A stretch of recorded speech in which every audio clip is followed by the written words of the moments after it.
I now call this meeting of the Kansas State University Student Governing Association Student Senate to order. Please rise for the Pledge of Allegiance. To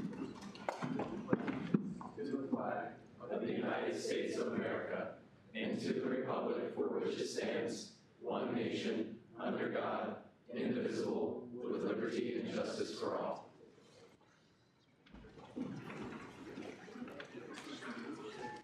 I want to begin our Student Senate meeting taking place on Thursday, October 6th, 2022 with a land acknowledgement. We recognize that Kansas State University, as the first land-grant institution, stands on the ancestral lands of the Kaw people. Our state of nation is home to 4 federally recognized Native nations: the Iowa, Kickapoo, Prairie Band Potawatomi, and Sac and Fox. We must remember that the land serving as the foundation for this institution was, and still is, stolen land acquired by white settlers.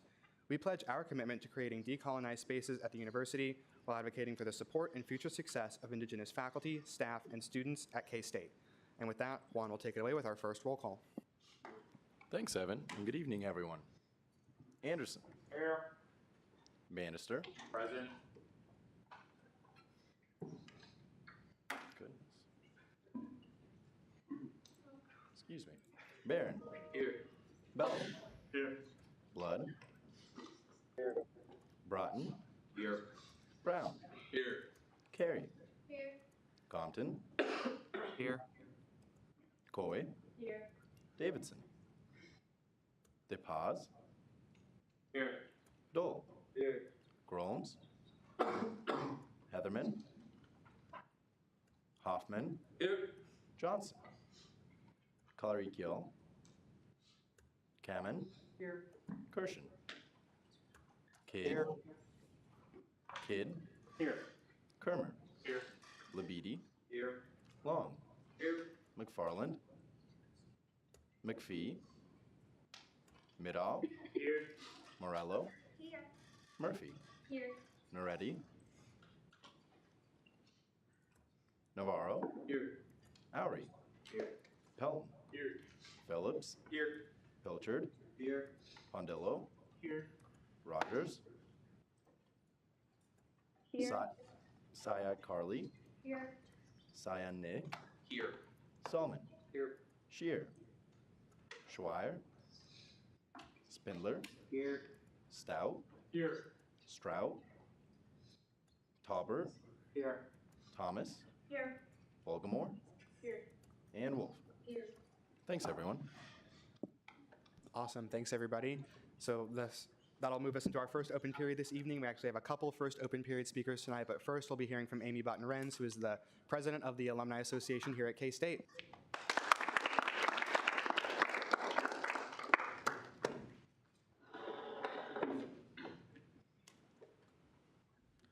Well, thank you, Evan, and Juan, I appreciate the invitation to speak, and some of you I actually got to talk to when we had the leadership. I know a few people in here too. So at the leadership retreat that we had with the university president and cabinet members, and it is great to be here. Student Senate was my favorite student activity, and some of my closest friends came from Student Senate, and I'm so excited you got to hear from Bernard Franklin. He's one of my best friends from college, and we've remained friends, and I don't need to really tell the story again, but he did beat me running for student body president. So, but the best person ended up winning, and he was tremendous. And I hope someday he can come back and speak to you, because he could probably keep you entertained for several hours. He's one of the most charismatic individuals that I know, and he probably didn't tell you this, but he went on and he was the youngest person ever selected for the Kansas Board of Regents. Did he tell you that? That was pretty cool. So we were all very, very proud of him. My Student Senate journey started my freshman year, and I decided to run for Arts and Sciences Senator and was elected, and then elected each of the remaining years. We changed the timing of Student Senate my sophomore year, so 5 people were selected to be holdovers because they wanted some continuity, and with everybody having to be up for election. I was fortunate enough to be one of those people, along with Bernard. And some of you, I think Stasia, I don't know that she's in here, but she met one of the other candidates from when Bernard and I ran, and he was back for a reunion. But it was really interesting because back in those days, everything that we did when it came to Student Senate was reported in the Collegian. Every single Thursday night meeting was reported on the next day. When you ran for Student Senate, they covered that completely. When you ran for Student Body President, they covered our debates. So it was a much, much different era. And back then, we constantly had to go over, and I hope there's no Collegian reporters in here because I'm sure you're much better. But we'd have to go over and correct them. One day, they ran an article about wanting to increase the pay for the student body president. And several of us at the debate had differing opinions. And the next day when it came out in the Collegian, it said I was for increasing it, and I wasn't. So I walked into the Collegian office and I said, I need to have you print a retraction. And they said, oh, you must be one of Bernard Franklin's campaign committee members. And I said, no, I'm actually one of the other candidates. And so that was quite interesting. But one of the things that I want to really instill in you is you never know where the connections that you're making right now are going to take you. They'll be valuable when you take a job. And my job is due to Student Senate. I got to know the person that was in my position when I was a student, and when I went to an alumni event in DC, and a few of you have heard this story before, the alumni director asked me what my future plans were. Well, I had decided to go back to grad school, and I said I was going to apply at K-State, and he says, well, if you end up coming to K-State, look me up. So when I got in, I set up an appointment with him, and at that point in time, they had no student programs at the Alumni Association. And I'm not sure why they didn't, because how do you connect with young graduates if you have no face in front of them while they're students? And we talked for about an hour, and he says, I think we'd like to start student programming, and we'd like you to be the person that we hire. So my first job was starting student programs. So my connections were with Student Senate, Blue Key, Mortarboard, the different organizations, and they became valuable in trying to set up a program from scratch. And that's when we created the K-State Ambassador Program. And I was their first advisor. We did that within the first year, and we partnered back then with Blue Key. Blue Key also ran homecoming with the Alumni Association. I'm sure anybody that's in Blue Key now is really happy that there's another student organization that takes care of that. But then the second program we started was Student Alumni Board.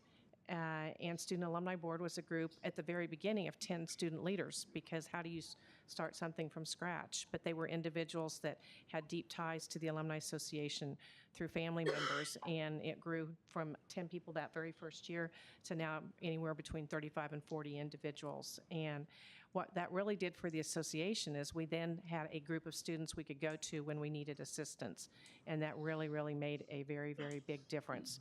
But one of the things that I'm proud of that the Alumni Association has done over the years is we've become very involved with multicultural programming. We are the only school in the Big 12 that has a dedicated staff member to multicultural programming. Also one of few that has a very extensive student programming when it comes to awards programs. Marcus used to work for us just a few years ago, And I hope that when you see those awards programs come out, whether it's the Anderson Award or the Robinson Multicultural Leadership Award or the International Student Awards, that if you have friends that qualify when they're getting ready to graduate, please nominate them, because it's pretty incredible. And we have the Tony Jurick Community Service Award, and that actually comes with a stipend. But it's really, really fun for us to be able to honor outstanding students.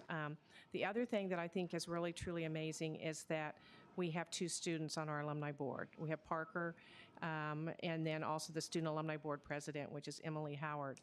And most of my counterparts around the country don't have students on their boards. And if there isn't student representation, there should be, because we need to hear the voices of the students, and you guys are why we're here.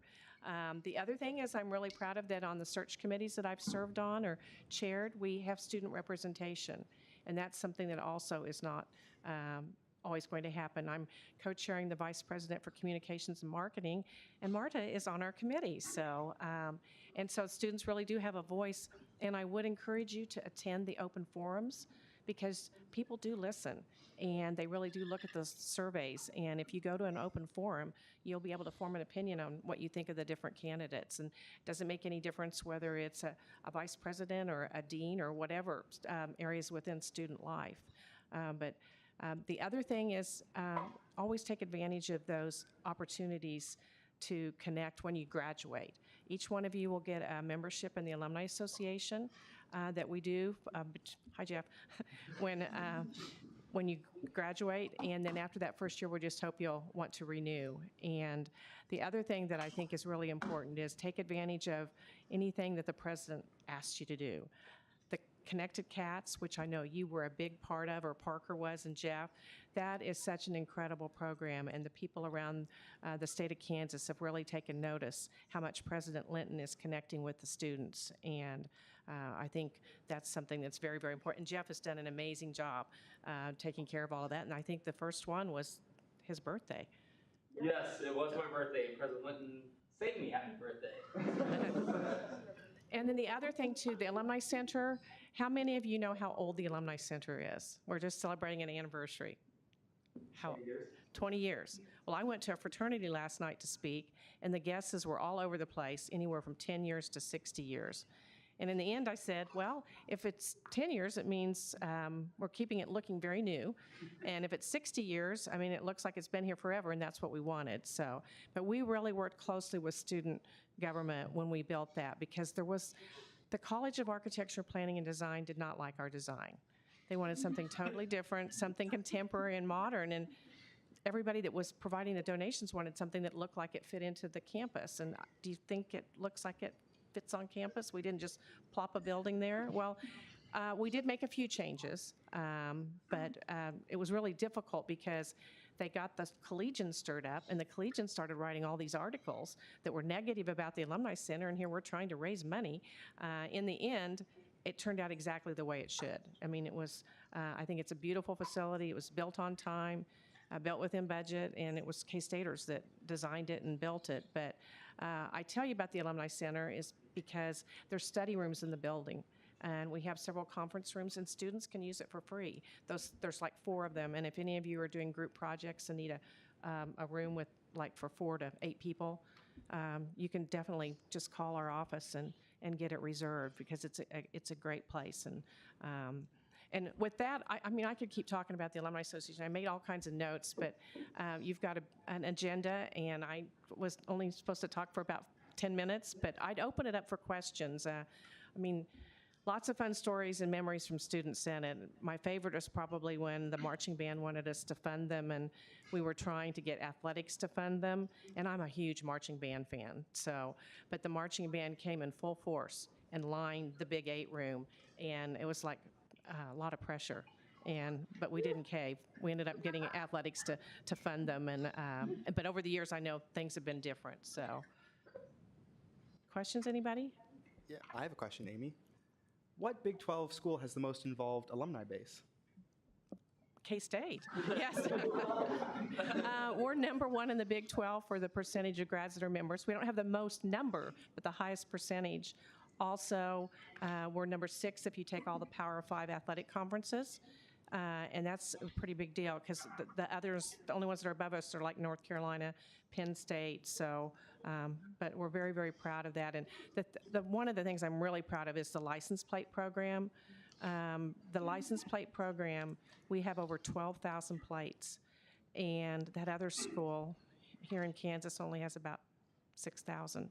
So, and I think a lot of people think the Jayhawks are really proud fans, but they don't support scholarships like K-Staters do. And we've raised over $6 million.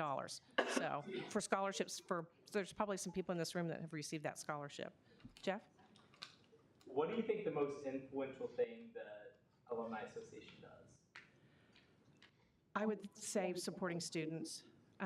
And we do over about $550,000 in scholarships, which needs to be a lot more. It needs to grow, and if the license plate keeps growing, but on $50, that doesn't grow real fast.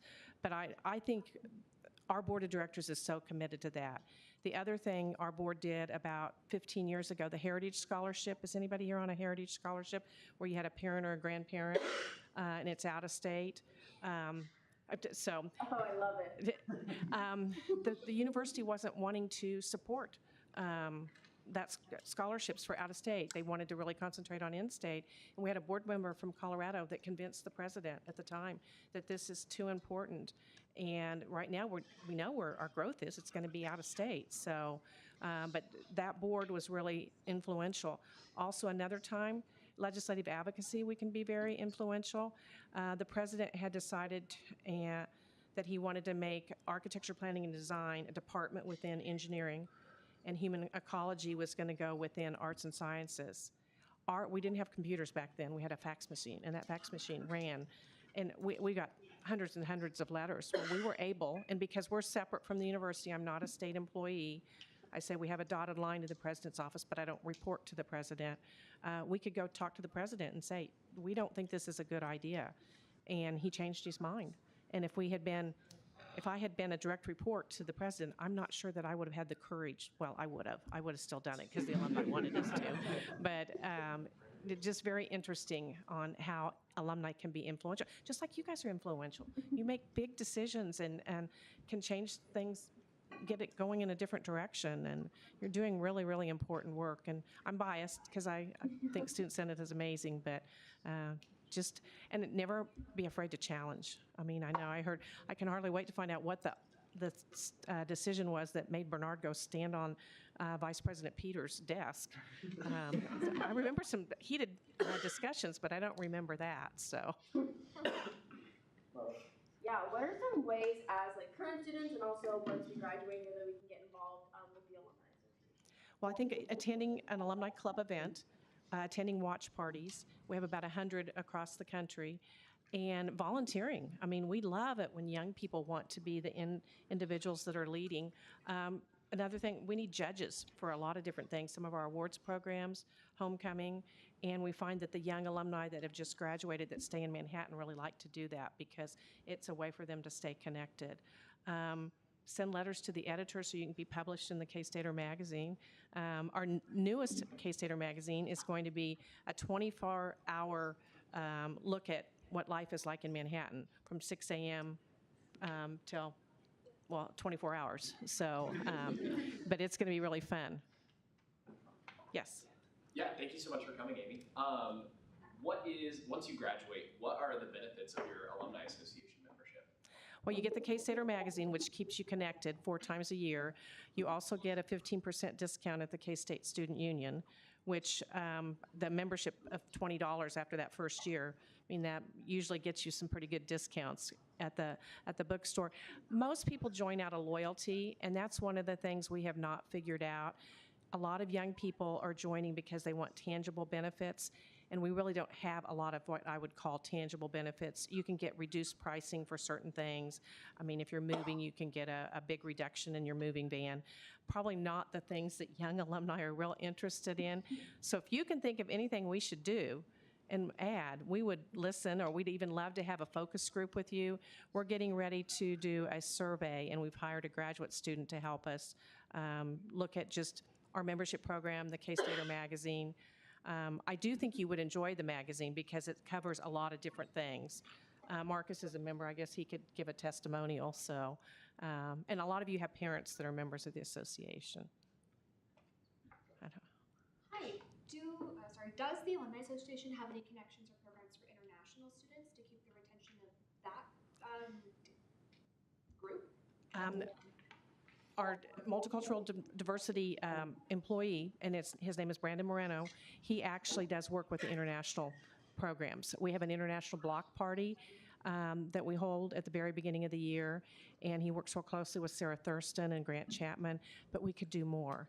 Our biggest issue is we have 5,000 alumni that live abroad, but since you don't really mail a lot of things to them, we don't always know where they are. But we've got more close connections here on campus now. We have an international awards program, and we invite the international students to an event around graduation, and that's helped us connect with them. But there's a lot more that we could do. So, but if you have any ideas, we'd be more than happy to listen. And we do give scholarships. We found out that international students, they now qualify for these new scholarships, but they didn't used to qualify for some of the scholarships. These are the ones that are coming up next year. You look like you don't know about this. International students. Okay, but it's for the incoming prospective students, and it'll take place next year. So I don't know that it will apply. Jeff can get answers for you on that. So I don't think it won't be retroactive, unfortunately. That's good for me to know to spread the knowledge. Yeah, yes, please. Yes, and to people in your home country, let them know because they're available to everyone. And I'm so glad they made the switch. We took about $20,000, which isn't a lot, but we took $20,000 and created $21,000 scholarships for international students. We don't do the selection, financial aid does, but that was an area that we felt like we could help because they didn't have any recruiting money at all. And that doesn't go very far, but at least it's a start. Thank you. You're Amy, I welcome. hate to cut you off, but I think we have time for one more question. And Ethan had his hand up. Oh, it was a quickie. Hi, Ethan. Is the magazine digital and print or digital or print? It is digital and print. We'll probably never get rid of the printed magazine because it's a nice coffee table book. But at the same time, it's nice. Some people want to have it digitally, but it is available and it looks just the same. So, but good question. Jeff, do you want to? Yeah, so being on SAB, I should know the answer to this, but how does one become a board of director? You get nominated, and as I go around the country, I come home and I add people to the list. We have multiple former student body presidents, multiple former student senators, and we just want people that are passionate about the university. And our board isn't made up necessarily of the donors. We have quite a few significant donors, but the foundation, that's a requirement for their board. It isn't for our board. And we like people that were involved as a student or involved in their community, and we're in the process of getting ready to select the next group. And we do have younger alumni. Travis Lenkner, he ran for student body president, wasn't successful, but he was our youngest board chair, and he was a 2000 grad, and he was only probably 32, 33 when he was our board chair. And now he's a very successful attorney, served on the Supreme Court as a clerk. So there's so many amazing stories about the student leaders, and you all have your own story. And I hope that if you're ever in the Alumni Center, you'll stop by my office. And I had a nice time talking to Bentley. That was yesterday.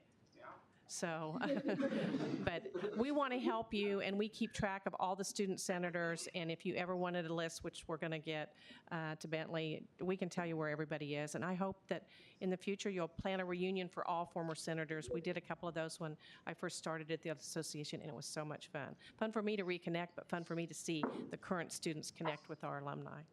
So, but thank you so much. I appreciate it. Thanks so much, Amy.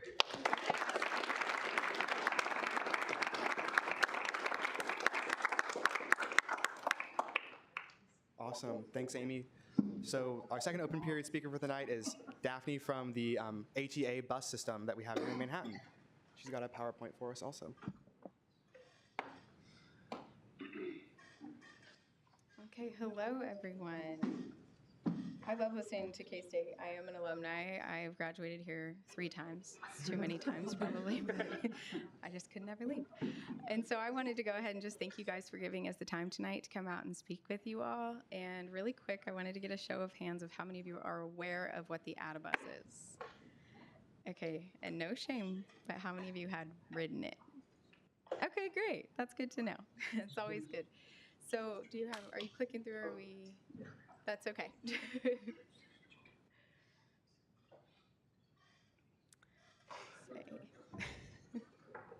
I try to make it dynamic, so now I'm causing problems. So what we want to start by talking about is a little bit of our history at Adibus. And I don't know if you guys know this, but we've been working with K-State for a little over 10 years, almost actually a little longer than that. And so in 2009, we began our partnership with K-State, and with that, it was mostly through trying to give accessibility to international students, to students with disabilities, and trying to make the campus more accessible for that population. But then in 2010, we began Safe Ride. You guys now use the LIFT program, but that ended with COVID, and that's okay, but that's something we used to offer. And then, do I just click on these ones? Here we go. Yep. Maybe. Okay. So then in Manhattan, we started our fixed route system, which you guys have seen, and that was in 2012, 2013. And then we also had a partnership with SAC. We had a specific Jardine shuttle and a shopping shuttle that was meant to help people get groceries in Jardine in the international realm. And in 2015, 2016, we were able to get some buses purchased through K-State. That was very helpful for us. We also began the park and ride shuttles, which is what we currently run today. And at that point, K-State started contributing to the costs that we have in our fixed routes. In the 15-17 timeframe, when the architectural building was being built, we would shuttle those students out to an off-campus site, and that was heavily used by them because that is a very big college, and we've worked with them quite a bit during that time too.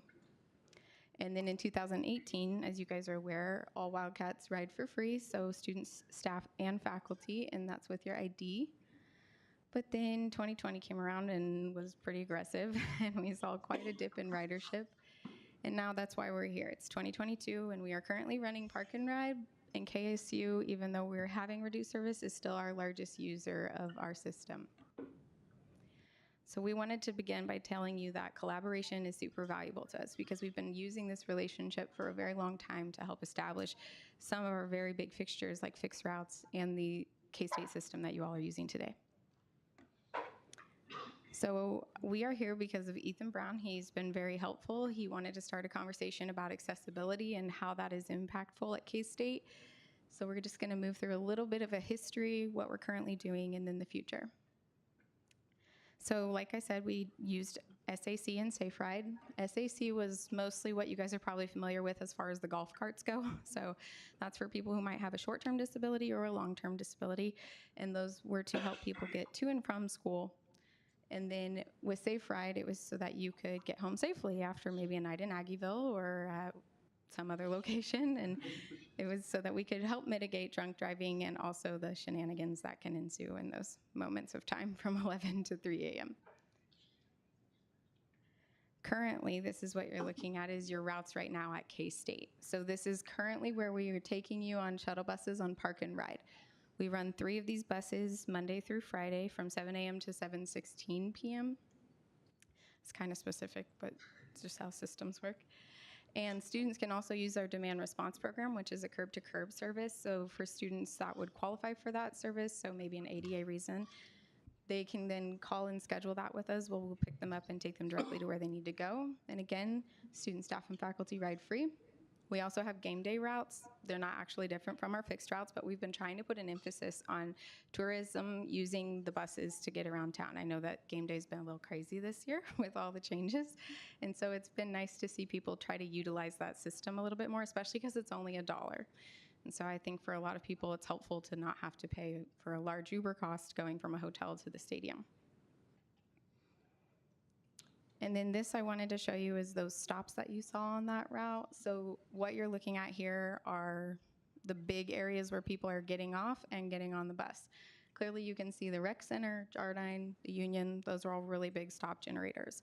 Really interesting one I like to point out is the Leadership Studies building, so the Staley School. You can see it doubles almost in the amount of people that get off there. And we think that's probably because that's the closest one to get you into mid-campus. And that's since that closed. Fun facts about us, all of our buses are 100% ADA accessible. We also try to promote digital accessibility. So we have an app now. It's called Transit. I don't know if any of you have downloaded it. If you haven't, it's pretty useful. Yeah. It's great too if you're traveling. My sister just moved to Amsterdam and she was like, I have no idea what I'm doing. So she downloaded the app and now she knows how to use the trains over there. And then lastly, again, that demand response service, that's that curb to curb service that you can utilize if qualified. So that's ADA. We also offer that service for people 60 and up. So I wanted to highlight a few spots. 100% of grocery stores are within a 5-minute walk of an ADA stop. I think that's helpful for students because sometimes parking can be difficult when you're in those dorms your freshman year and you got to fight for each other to go to Walmart. And then 88% of urgent care and walk-in medical clinics are within a 5-minute walk, and that does include Lafine. Lafine is right on the K-State route, so it's pretty quick for that one. And then 100% of the best restaurants, according to Reader's Choice. We used to vote on that a lot when I went to school here. I don't know how big that is now, but we definitely ate at one of them tonight before we came here. I'm a So Long fan. I don't know about you guys. Okay, so the value of writing is not just because it's a beneficial thing for accessibility. It's also a good way to help you reduce your carbon footprint. And then using public transit is also much safer than driving your own vehicle. And writing can also save you a lot of money. Gas is very expensive right now, and so it's nice to be able to use something that you're not having to cause yourself extra expenses. And then lastly, I don't know if you guys have seen this picture. This is a rendering of the building that's going in Aggieville. And so it's really cool to see the growth happening in Manhattan, and we're very excited to be a part of that. But I think it gives us the room to look into how we can make Manhattan more walkable and a transit-friendly community.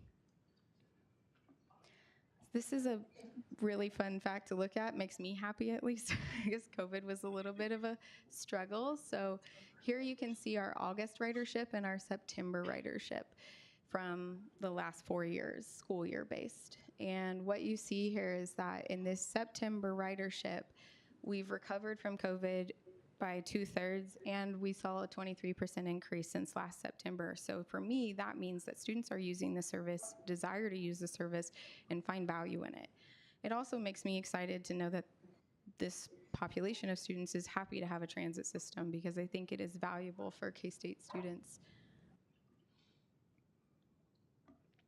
So we have some goals for our future, and sometimes that can be difficult to accomplish, but we are wanting to increase awareness and education about ADABUS. And with that, that means we kind of want to do some more outreach with everybody that we're working with. We're working on a marketing program, and that's something where we would hopefully ask that you guys and all of the things that you're involved in can think about what is a good way you can ask ADABUS to come attend your events. We do Free for All Friday. We've done the international events, but are there other things that we're missing that we need to connect with students to engage them more? Then we also want to increase our frequency. Like I said, we're down to 3 buses right now on Park and Ride, and we'd love to see, a more robust system. But that is also something we'll talk about in a little bit and how we can probably try to fix that. And then also increase our range and our on-demand service through diversifying the services that we offer. We also want to continue to install ADA infrastructure and rider amenities. If you guys have been out to the West Loop Dillons, I'm not sure how much you venture over there, but you'll see there's some construction going on in the parking lot. And that's actually a shelter that was designed by the College of Architectural Planning and Design. That's a rendering of it right there on that slide. And that's going to be going in there here, hopefully before Thanksgiving, given weather and all of those things. But we also want to continue to pursue getting those structures throughout our stops. And then lastly, we want to begin electrifying our fleet and defining kind of what that looks like for Manhattan. So we've been awarded a study to start pursuing how we can look into creating more of an EV infrastructure in this community. Let's see if it wants to go.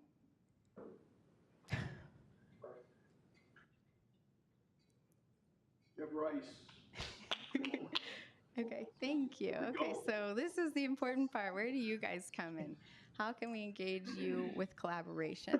So The biggest thing for us is trying to get that education piece out there. And that means, like I said, going out to those events, talking to people that are important, seeing if you can find those stakeholder groups that you weren't aware of, that you can kind of give us that knowledge and we can work together collaboratively to share information about one another and bring more students the ability to have access through transportation.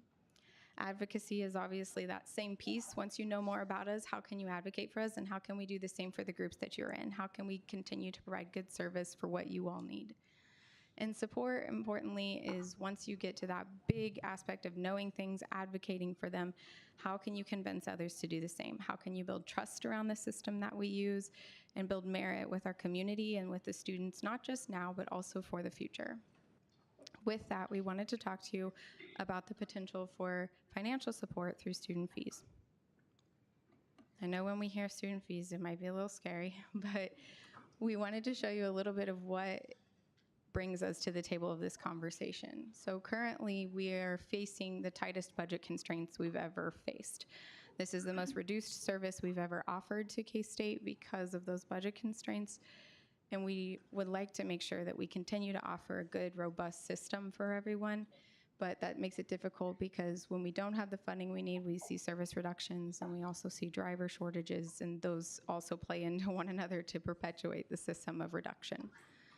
So what that could mean for students in the future and now essentially is that we might have to consider the reduction of that service or the fact that riding free will no longer be an option. And that's just something that we're having to continually observe as we continue to have funding reductions.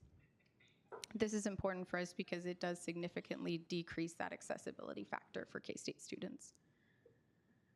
So I know that you're going to see a lot of numbers here. We're not going to pay attention to those necessarily. We just wanted to let you see what it kind of looked like across universities in the Big 12. We did toss WSU on there because they are another Kansas school, and we thought that that was valuable to look at. So what you can see here is that there's a variety of different ways that universities have offered these fees or put these fees into place. And West Virginia's crazy. They have a monorail. It looks like Disney World. That's probably not on the table for us, but it's mostly good to look at this to be able to see what are other schools offering and where can we put something like this in place at K-State. So for reference, K-State is the only school in the Big 12 without a transportation fee for their students. I did not put TCU and Baylor up here because they are private, and that's a very scary number. And OU and Texas, we just don't talk about them anymore. So I just wanted to let you guys see that. And, you know, this is something I know all these schools, other than maybe WSU Close Was, do have very large enrollments. And so I know that that can kind of change the way it looks. But we just wanted everybody to get a glance at how that would potentially take place here. So what is the next steps for this? Essentially, we just wanted to come in and talk to you guys about accessibility, why it's important that Adabus is here at the campus, and how we find value in collaborating with you all to continue the services that we offer. So what I would like to see happen is have a working group, something that we can coordinate with Ethan or with your guys' groups to continue this conversation of what accessibility is and how to define that and how to make sure that it is something that does not disappear with reduced funding or in the coming years. So that is all I have to offer you guys. Go Cats, and I'll accept questions however you have them. Are there any questions? Bentley? You said that your budget was housing and dining and parking services? So that's K-State, the funding that we get currently comes from housing and dining and from parking services, yes. Do you have like the percentages of like how much they give? How much they give out of their budgets or like for our budget? Yeah, for you guys, yeah. How much of your budget is the budget? That would probably be my finance director. She could probably answer that question a little bit better. It's a complicated question, but they cover the local match of our federal and state dollars, so it averages between 30 and 40% of our budget. Yeah, we do have a little bit of an interesting system of funding. So what is neat about that is that the money that is given to us from the university is matched. So it's not that the money is just standing alone. There will be some version of it that's also added in through that match. Okay. Yeah, Drew, go ahead. There are a lot of super variable numbers as regard to the student fee. What kind of number per student would we be looking at to reach about break even? Sure. So I think at the moment we haven't quite calculated that, and obviously enrollment plays a large piece in that. And so depending on when it would be enacted, I feel like that conversation could definitely go a lot more forward. But I would say somewhere in that lower range of things, probably somewhere between 10 and 20 most likely is feasible for matching what we have, but possibly, anything greater if you guys were happy to do that. I mean, KU's system has a large number because they have a very robust transportation system, but they also have a very hilly campus. Yeah, Jacob, go ahead. From that map of, stops, Kramer complex isn't on there, is it? No, so the Kramer complex is serviced by that Lafine stop. Okay. Yeah, so that is kind of right behind that area a little bit. Yeah. Mm-hmm. Any further questions? Yeah, go ahead, John. You might have said it, but what does ATA stand for? Sure, it's the Flint Hills Area Transportation Agency. I guess I kind of forget that people maybe don't know that moniker as much as out of us. Any further questions? Okay, awesome. Thanks so much, Daphne. Yeah, thank you guys for having us.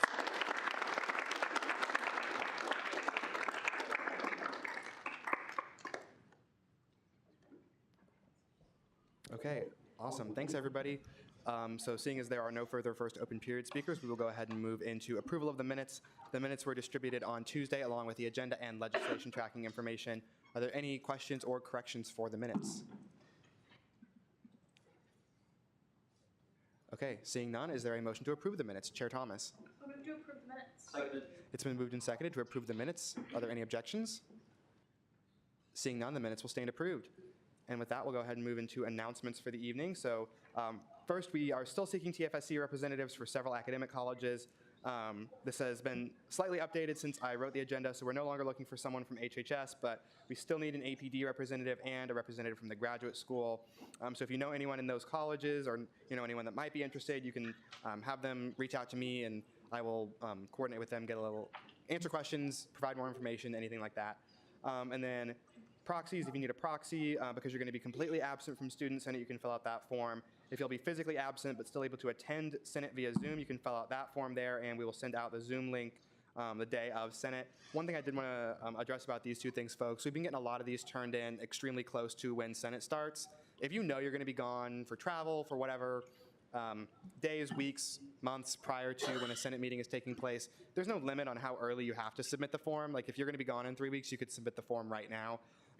Just for my own peace of mind, and so I'm not running around on the days that we are having senates and approving forms and getting links sent and things like that. Can we just make sure that we're getting those forms submitted as soon as possible? I would appreciate that.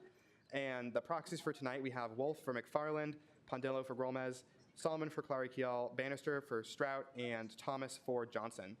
And then if you want to give props to someone in Student Senate, you can fill out the Student Senate shout-out form.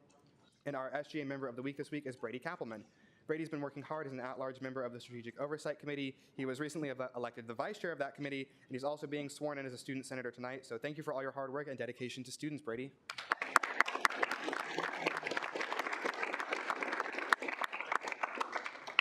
And then we have our upcoming calendar of events, but nothing different there for this upcoming week. The quote of the week this week is, "The beautiful thing about learning is nobody can take it away from you," and that is by B.B. King. One other thing I did want to add, because we have a few new student senators in the room, we have these really cool enamel lapel pens. There's people around the room that might have one on. It's just got like our SGA logo. It's gold and shiny and very cool to look at. So if you want one of those, you can Venmo me, Cash at me. I will take a check. I will take cash. They're $3. So come see me if you want one. And with that, we will go ahead and move into not committee reports, approval of appointments for the evening. So first up, we have Resolution 23. Is there a motion to consider Resolution 23? Senator Solomon. I would consider Resolution 23. Second. It's been moved and seconded to consider Resolution 33. If the author will please come forward.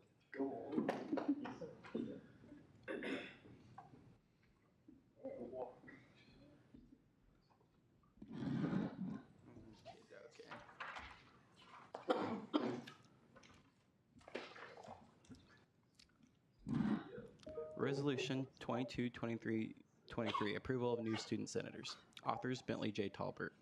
Sponsors Senate Operations Committee. Whereas there is currently 3 vacancies for the position of Student Senator for the College of Business Administration, whereas the list of candidates for the 2022 at KSU SGA general election has been exhausted, whereas Brady Kappelman, Claire Timian, and Charles Quincy were nominated by the Business Dean's Student Advisory Council in its capacity to fill the vacancies. Whereas there is currently 6 vacancies for the position of Student Senator for the graduate school, whereas the list of candidates for the 2022 KSU SGA general election has been exhausted, and whereas Caitlin Huynh was nominated by the Graduate Student Council in its capacity to fill the vacancy.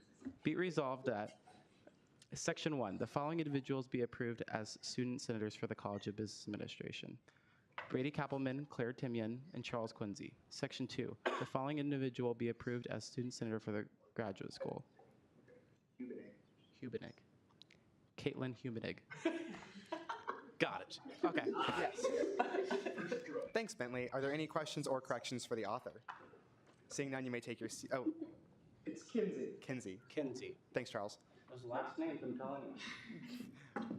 Unless there are any more questions or corrections for the author, I will entertain a motion to approve Resolution 33 unanimously. Chair Thomas.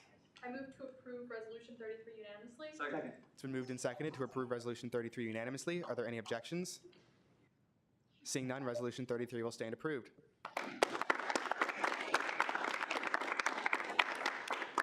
And will any of our new senators that are in the room please come down so we can get you sworn in?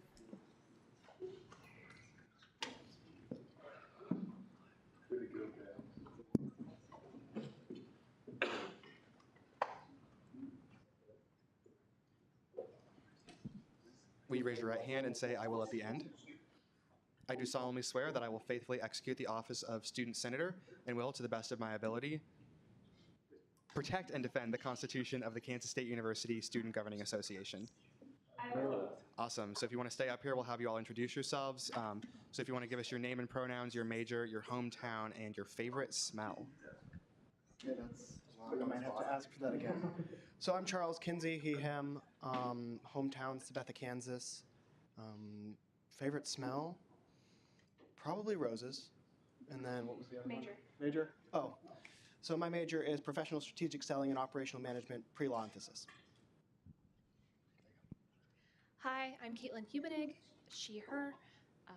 Now I forget. I'm a graduate student in physics. I study physics education research, but I have a background in astrophysics. I'm from Calgary, Alberta, Canada, so that's my international student background. My favorite smell, I'm just going to be weird and say my cat. Cool. I think that's it. Hi everyone, I'm Claire Timian and I'm a finance major from Kansas City. Kansas City. Major. Yes, I said that. Oh, smell. Oh, my favorite smell is probably pumpkin spice. I'm Brady Kappelman. I'm majoring in marketing, and I'm from Liberal, Kansas. My favorite smell is probably steak on the grill. Thanks, everybody.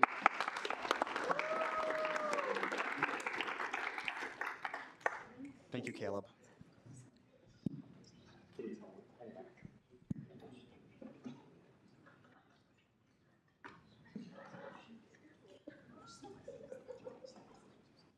Okay, seeing as that was Resolution 33, we'll now go ahead and entertain a motion to consider Resolution 34. Chair Phillips. I move to consider Resolution 34. Seconded. It's been moved and seconded to consider Resolution 34. I am the author. I will come forward. Okay, so is this on? Yes. This is Resolution 22-2334, approval of the Tuition and Fee Strategies Committee. Author is myself, sponsors Parker Vogelmore. Whereas the Tuition and Fee Strategies Committee, TFSC, shall be responsible for studying, analyzing, and recommending tuition principles, tuition funding initiatives, college-specific fees, and proposals to the Kansas State University Student Governing Association and University Administration. Whereas Article 4, Section 12A of the KSU SGA bylaws provides for the creation of TFSC. Whereas TFSC shall be composed of the student body president and speaker of the student senate, who shall serve as co-chairs. Whereas applications are made available to all students through the KSU SGA General at-Large application. And whereas the student body president and speaker of the student senate shall appoint one student from each academic college to the committee, subject to approval by the student senate.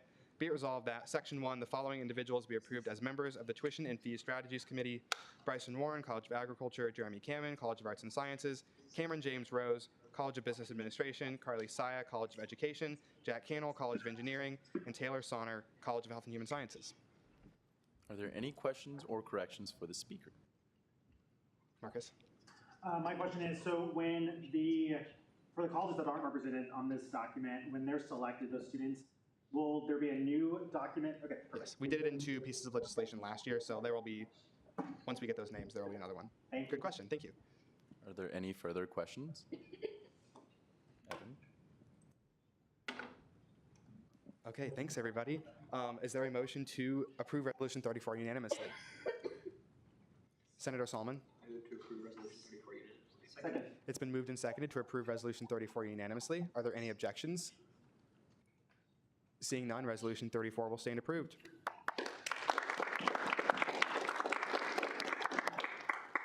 Okay, now we'll go ahead and move into committee reports for the evening. Are there any committee chairs that would like to give a report tonight? Chair Long.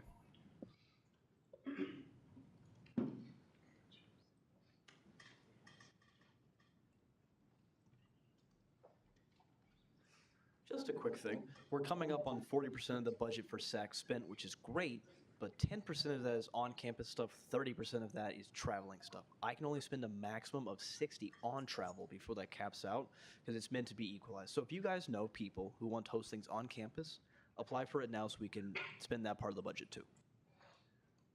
Thanks, Jacob. Are there any questions for Chair Long? Caucus Leader Kidd. Sorry. So question, and this may be more for CS, I don't know, but are there any communications going to student groups about their historical allocations from Senate? So for example, if a student group usually would host on-campus events that they have for the past couple of years, with new leadership in those positions now, like, are they being told, like, hey, for these past couple of years, you guys have applied and have received X dollars of funding from SGA for whatever? I do not believe CSI does that, no. Are there any further questions? Seeing none, Jacob, you may take your seat. Are there any further committee chairs that would like to give a report tonight? Chair Talbert.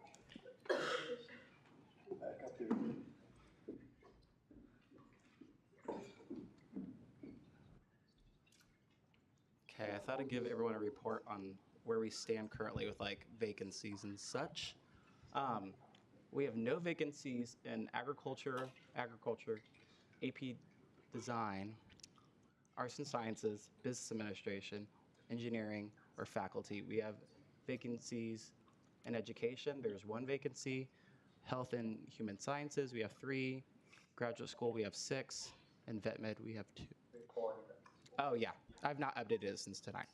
But yeah, I just thought I'd tell you guys. And if you like, in any of the ones that I said that like there's a vacancy and you guys know somebody that'd be interested in joining student government, please email me. Thanks, Bentley. Are there any questions?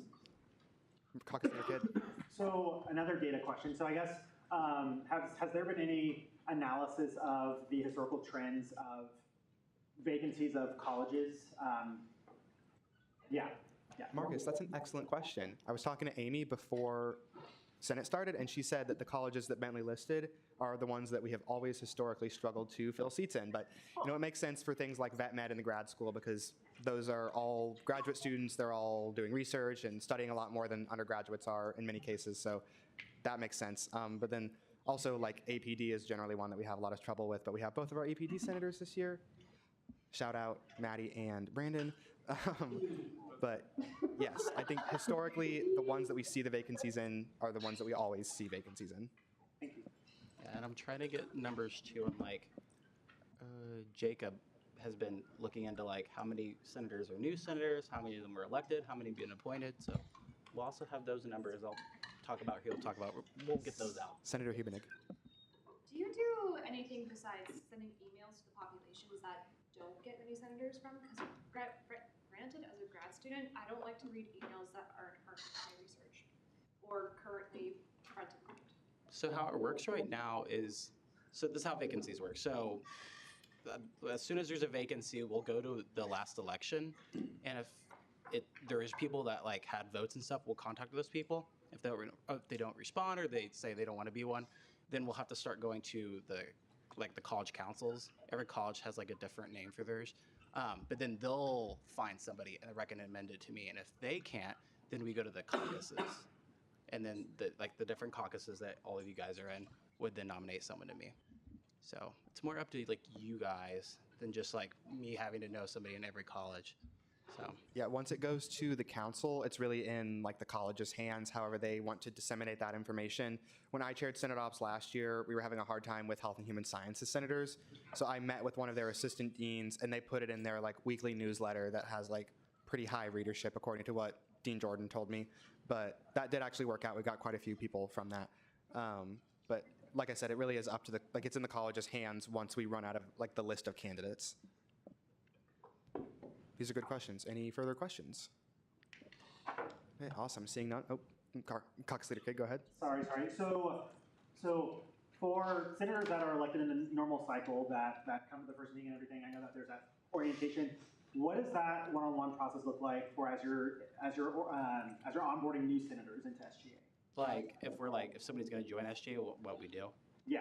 Okay, so the process works if it's like if we use like the last election list. I contact them, and so like let's say we have one vacancy, but there's 8 people that got 1 vote. I have to contact all 8, and if 7 of them do it, then they have to come to my committee and then present. Long story short, whoever gets selected, or if it's just like 1 vacancy and 1 person interested, they meet with Evan, talk about Senate a little bit, and then they'll accept it or they won't accept, and then they come here and get sworn in. Yeah, just to add to that a little bit, Marcus, that is like one of my pet projects is sort of getting a more consistent Senate onboarding process, because sometimes I'm talking to folks for like 25 minutes, sometimes I'm talking to them for like an hour and 25 minutes. Just depends like what I remember to tell people. So I'm trying to get like a better written down process for onboarding new senators. I will accept critiques from any of the new senators if you want to tell me what I did well or what I didn't do well, because that is something that I'm working on. Any further questions? Awesome. Seeing none, Bentley, you can take your seat. Are there any further committee chairs that would like to give a report tonight? Okay, seeing none, are there any directors that would like to give a report tonight? Vice President Ebeck. Sorry.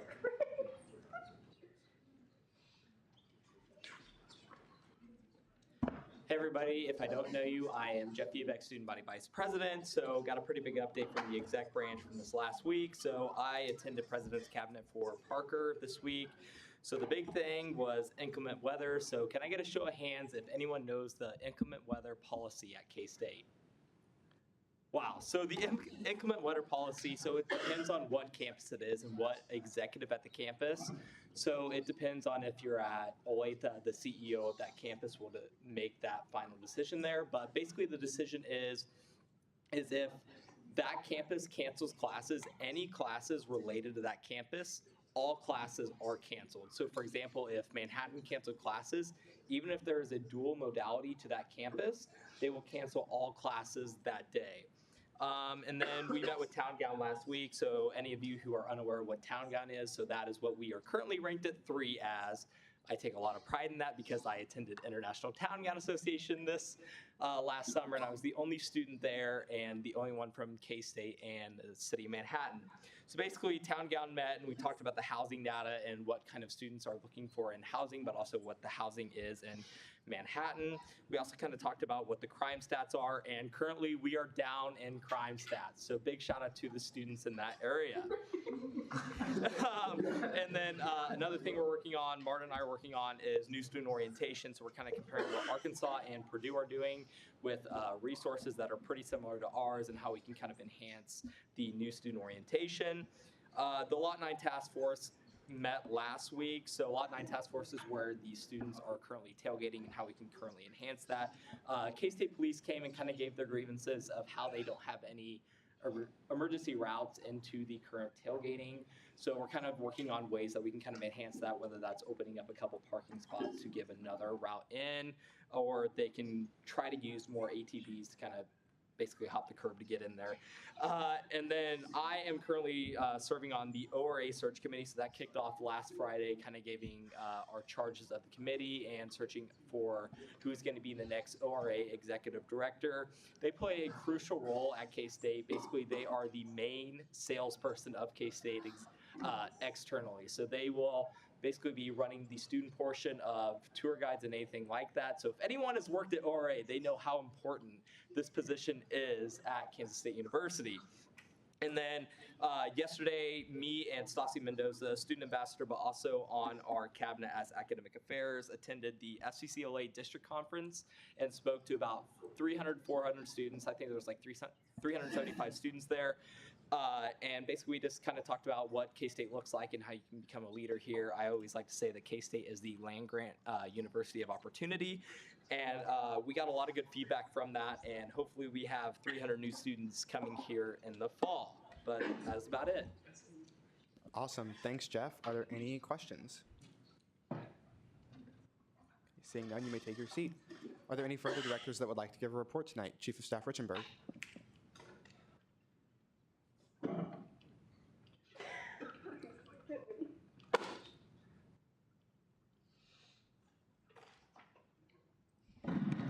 Alright, hey guys. It's really cool to see some new faces. For some of the new faces here, my name is Ora Richardberg. I serve as the Chief of Staff of the Executive Branch, so basically my sole job is to make sure Parker and Jeff don't burn down this place. But some updates regarding our cabinet. So the League of Women Voters is holding a candidate forum, and that's been something that's been kind of helped by our local relations director, Cameron James Rose. And so he's been working really hard with them, and so that candidate forum is going to be this Sunday from 2 to 3 p.m. In the Wildcat Chamber, so right here in this room. So definitely if you're free around that time, it'll be a great place to kind of learn. I think it's more heavy kind of on like Manhattan candidates versus like state and the federal level. So definitely if you're interested and are registered to vote in Manhattan, definitely a really cool way to kind of get to know some of your candidates of some positions that are not often heard of just because of the scheme of, you know, U.S. politics. So again, that is this Sunday from 2 to 3 in the Wildcat Chamber. And then next Friday through Saturday, Jeff, Parker, and I, Evan, Juan, Bentley, and then Hattie and Kathleen for the judicial branch are all going to the Big 12 conference, which is in Lawrence. Yay. Oh, sorry. Why did you say like Lawrence? So it's in Lawrence, anyways. So we're gonna be there, not this coming weekend, but the following weekend, just talking about giving updates. It's gonna be really cool. Actually, the SGAs from some of the new Big 12, who are eventually gonna be part of the Big 12, will be there. So that's gonna be really cool to kind of get to meet them and finally incorporate them. But yeah, so I think some of the stuff we're sharing, we're talking about like Lot Task 9, we're talking about the intern program, and stuff like that. So if there's anything that you feel like we should share with the other SGA conferences, definitely let Logan Cohn know, who's our legislative director, who's kind of putting all of this on for us. So let him know if there's anything. And then just a quick update on mobile credentials. I know former President Michael Dowd, that was kind of something that his cabinet kind of took a hold of with the mobile credentials. And so we kind of do have a sad update regarding that. So that's probably not going to be happening in our lifetime. Our lifetime here. Unless you're Marcus, maybe it might happen for you. Yeah, so it's basically the issue that they're facing really is one, people have different phone systems. Each phones have different security systems, Apple, Samsung, Google. But also there's about 15 different security programs across campus. And so we first need to figure out how we can combine those all into one security and that be like actually good security. And so they're trying to figure out that. But if we were to do that like right now with all the different systems, it would almost be $150 per student. And they were very transparent from the beginning that if it was any more than $1 million, that they were just not going to pursue it.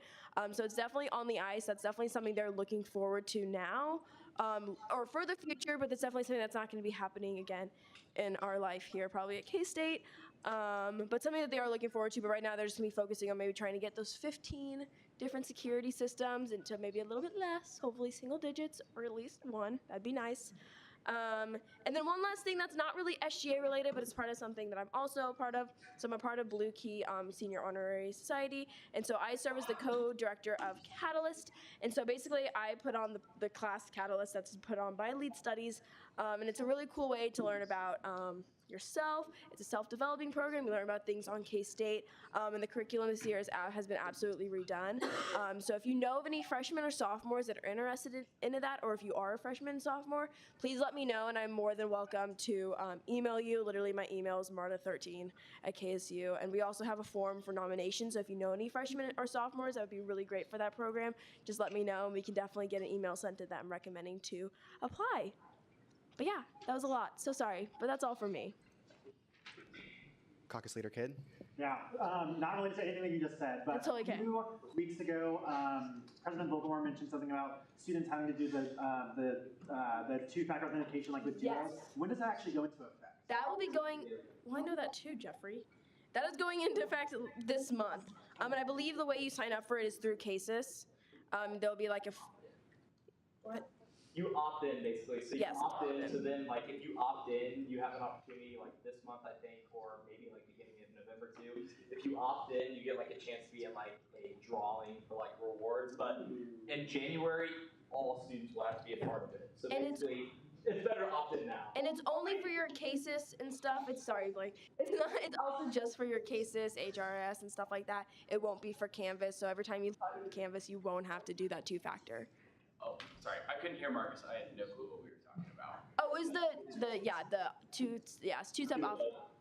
Can't pronounce it. I'm not even trying. Director Brown. What if we're a student worker? Do you already have Duo? Yeah. So some. Effective stuff. Yeah, so some student workers who already just based on their position have to do Duo, so that won't affect them in any way.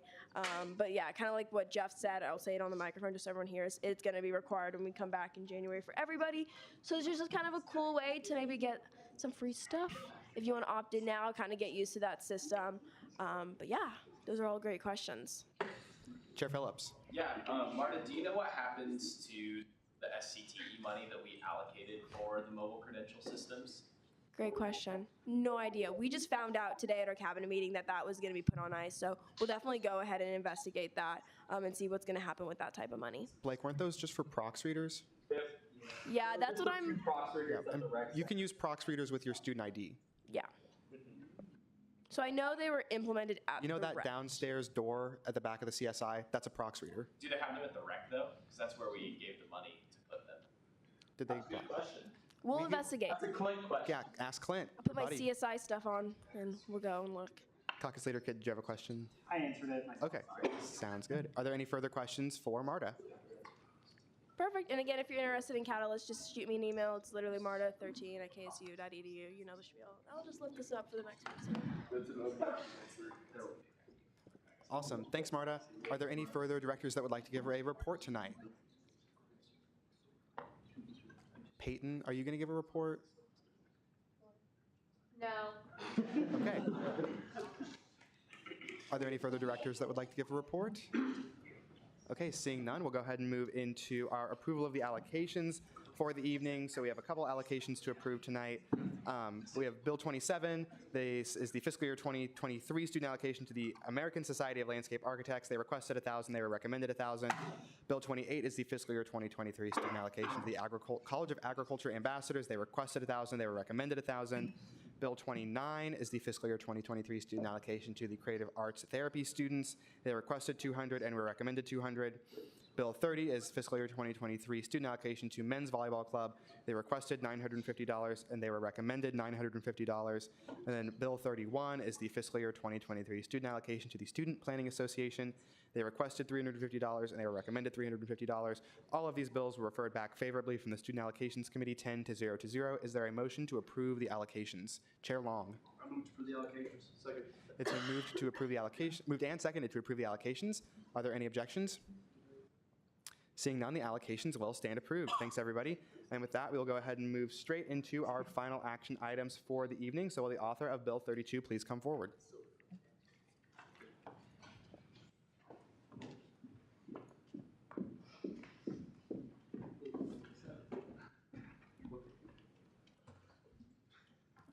Have any changes been made? I don't think so. You have first rights to debate. Hey guys, so this was an introduction last week. It is just getting rid of the process of the committee sending their recommendation back to the authors of applicants and then getting comment. No other funding has this, and the need for this was eliminated by the introduction of presentations, because we didn't have presentations for EOF before. Thanks, Kate. Seeing as that was debate in the positive, we are now seeking speeches in the negative. Are there any further speeches in the positive? And any further speeches at all? Okay, seeing none, we'll go ahead and move into a roll call vote on Bill 32. Juan, will you explain to us how to do a roll call vote since there are some new senators in the room?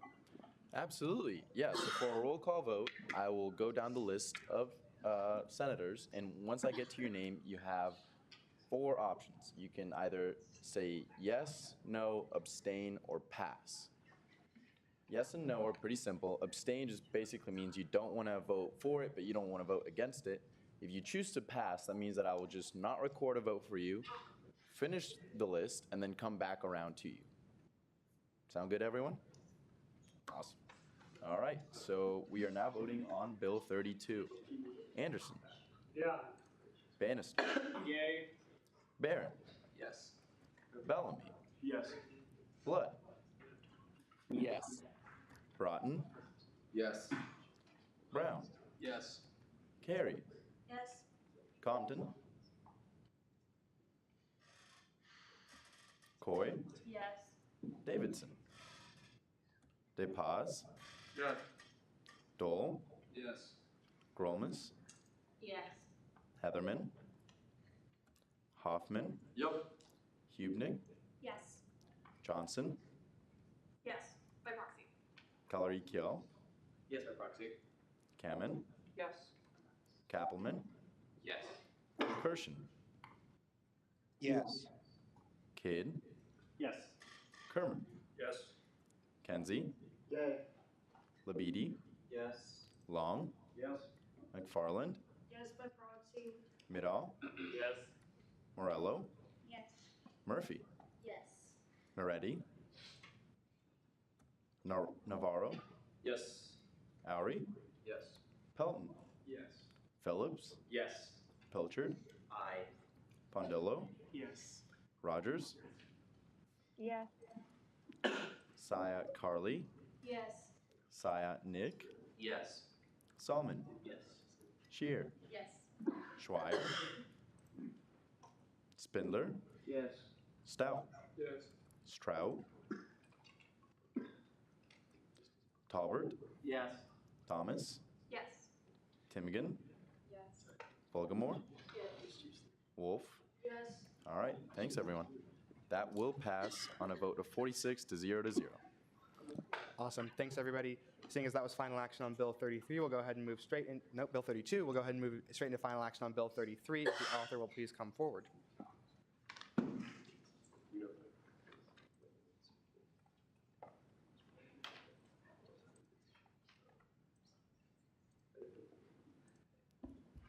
Have any changes been made? Yes, they have. Bryce is going to pull up the changed version on the screen for us. Keep going. Keep going. The highlighted section was added, saying exceptions for circumstances beyond the applicant's control or constituting force majeure, act of God, may be granted. So this just kind of qualifies what exceptions can be granted for. So if it's something outside the student's control, that situation. And yeah, circumstance says. Are there any questions about the friendly amendment from anybody? Okay, awesome. Your first rights to debate, Jacob. Sweet. So going down the line on things that we're changing here. There is no sports club council. Send it to the right place. Sorry, Nicola had a desperate question. I was going to answer that. Easy stuff. Appeals. There should always be an appeals process. We need to make sure students have the ability to bring new information forward, make sure they're treated equitably. There's no everything else is an appeals process. Move to this one's too. For deadlines, just make it standard. It's midnight. That's when into business is college. Everything into midnight. Make it the same as everything else. And then for the line we added, we want there, if a tree falls on somebody's house, I don't want them to be punished for an entire year because of that situation, because a tree fell on their house. So I want the ability to be able to grant exceptions. I didn't feel I had the ability to accept late applications last year due to the lack of this situation. So if you voted yes to fund baseball or club rodeo last year for their special allocations, definitely vote yes for this because we don't have to do that again, because those both constituted an exception that would have been granted under this. That's all. Thanks, Jacob.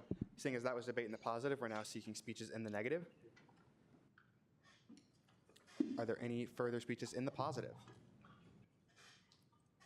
And are there any further speeches at all? Seeing none, we'll move into a roll call vote on Bill 33. All right. Anderson. Yeah. Bannister. Yeah. Barron. Yes. Bellamy. Yeah. Blood. Yes. Broughton. Yes. Brown. Yes. Carey. Yes. Comden. Yes. Coy. Yeah. Davidson. DePaz. Yeah. Dole. Yes. Gromas. Yes. Heatherman. Hoffman. Yep. Hubnig. Yes. Johnson. Color-Ekiel. Yes, by proxy. Kemen. Yes. Kappelman. Yes. Kirshen. Kidd. Yes. Yes to me as well. Kermer. Yes. Kenzie. Yes. Labidi. Yes. Long. Yes. McFarland. Yes, by proxy. Middall. Yes. Morello. Yes. Murphy. Naretti. Navarro. Yes. Oury. Yes. Pelton. Yes. Phillips. Yes. Pilchard. Yes. Pondillo. Yes. Rogers. Yes. Saya. Yes. Saya. Yes. Solomon. Yes. Shear. Yes. Schweier. Spindler. Yes. Stout. Yes. Strout. Yes. By proxy. Talbert. Here. Oh, yes.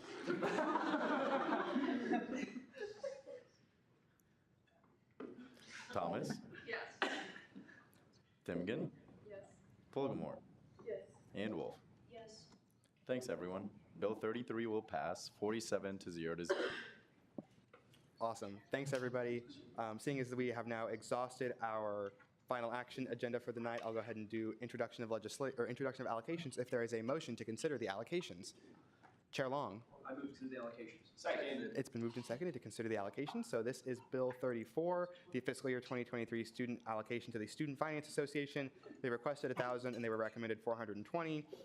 And this is not W Bill, this is just Bill 35, the fiscal year 2023 student allocation to the Wildlife and Outdoor Enterprise Management Club.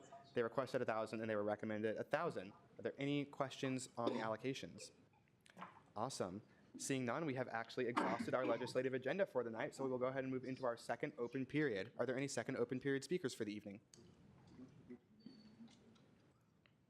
Okay, seeing none, Juan will take it away with Senate shoutouts.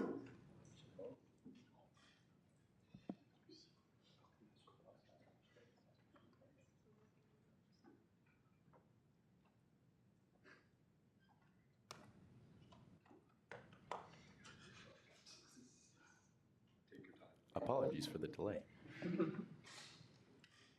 Snuck up on him. All right, here we go. Shout out to Tatiana Rogers for her Star Wars Zoom picture. Yo, Evan, I haven't seen where you released your rap track. Big sad. Shout out to the Adabus program for confusing the smaller Personal Rapid Transit PRT system at West Virginia University, which holds 6 people per car, with the much larger historic Walt Disney World monorail system. Shout out to the college APD for standing its ground and not being merged with engineering. Shout out to the College of Agriculture. Shout out Ag. Shout out Senator Anderson for being on time. Shout out to Kyle for having a last name. Shout out to coming next semester, an increase in white-collar crime with Brian Blood. Shout out to Senator Sinclair Timken is awesome. And that is all for tonight. Okay, thanks everybody. We'll go ahead and do reference of legislation for the evening. So the only two pieces of legislation that we had in introduction for the night are our bills 34 and 35, and they will be going to the Student Allocations Committee. And with that, Juan will take it away with our second roll call. All right. Anderson. Yeah. Bannister. Yep. Barron. Bellamy. Here. Blood. Broughton. Here. Brown. Here. Carey. Compton. Here. Coy. Here. Davidson. DePaz. Here. Dole. Here. Gromas. Here. Heatherman. Hoffman. Here. Hubnig. Here. Kamen. Here. Kappelman. Here. Kirshen. Here. Kidd. Here. Kermer. Here. Kenzie. Here. Labidi. Here. Long. Pass. I'm here. Middle. Here. Morello. Murphy. Here. Naretti. Navarro. Here. Oury. Here. Pelton. Here. Phillips. Here. Pilchard. Here. Fondillo. Here. Rogers. Here. Saya. Here. Sayatnik. Here. Salman. Here. Shear. Here. Schweier. Spindler. Here. Stout. Here. Talbert.